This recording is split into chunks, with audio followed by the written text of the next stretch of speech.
খাবারের সময় সন্তানকে যদি দুইটা শিক্ষা দিতে পারেন, ওই সন্তান জীবনে কোনোদিন অবাধ্য হবে না। প্রিয় ভাই ও বোনেরা, আমরা সন্তানকে নিয়ে খাবারের টেবিলে বসি বা খাবারের দস্তরখানায় আমরা বসি, এক একজনের এক একভাবে খাবারের সময়টি পার হয়।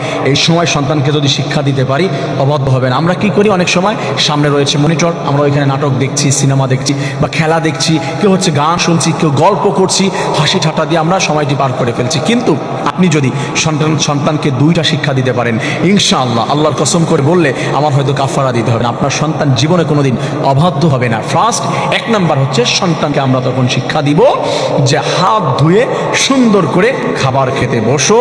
রাসূল করিম সাল্লাল্লাহু আলাইহি ওয়াসাল্লামের সুন্নাহ হচ্ছে খাবারটি সামনে নিয়ে তখন তুমি পড়ো বিসমিল্লাহি ওয়া আলা বারাকাতিল্লাহ, কমপক্ষে বিসমিল্লাহ পড়ে, যে বিসমিল্লাহ পড়ে খাবার খাও।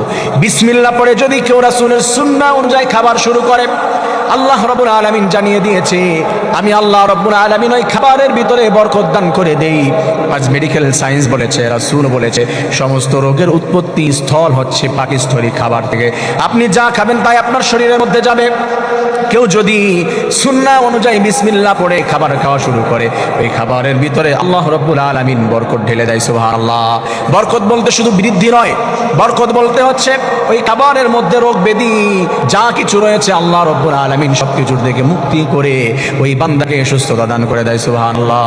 খাবারের শুরুতে যদি বিসমিল্লাহ পড়ে, আর যদি বিসমিল্লাহ না পড়ে, তাহলে শয়তান তার সঙ্গে অংশীদার হয়ে যায়, একসঙ্গে বসে খাবার খাওয়া শুরু করে, আর বরকত নষ্ট হয়ে যায়। আর যখন বিসমিল্লাহ পড়া হয়, ওই খাবারের ভিতরে শয়তান হাত বা মুখ কিছুই দিতে পারে না।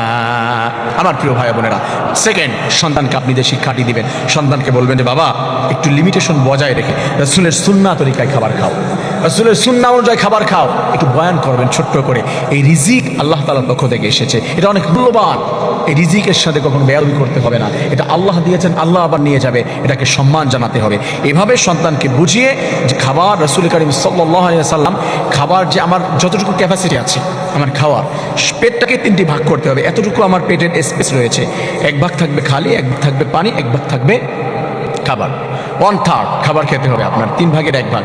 এই শিক্ষাটা দিয়ে সন্তানকে দুটি শিক্ষা যদি ইনশাআল্লাহ আপনি খাবারের টেবিলে বসে খাবারের সময় দিতে পারেন, ওই সন্তান আল্লাহ তাআলা এমন বরকত দিয়ে দিবে, জীবনে কোনোদিন সন্তান অবাধ্য হবে না। আমার প্রিয় ভাই বোনেরা, সন্তানদেরকে খাবারের টেবিলে বসিয়ে দিয়ে, খাবারের বিছানায় বসিয়ে দিয়ে, হাতের ভিতরে মোবাইল না দিয়ে, গেম খেলা না দেখিয়ে, সন্তানদেরকে কান্না শুনে শিক্ষা যদি দিতে পারি, রাসূলের সুন্নাহ মানা হলো ওই বান্দা রাসূলকে ভালোবাসার কারণে ডিরেক্ট রাসূলের সঙ্গে জান্নাতে চলে যাবে। সুবহানাল্লাহ।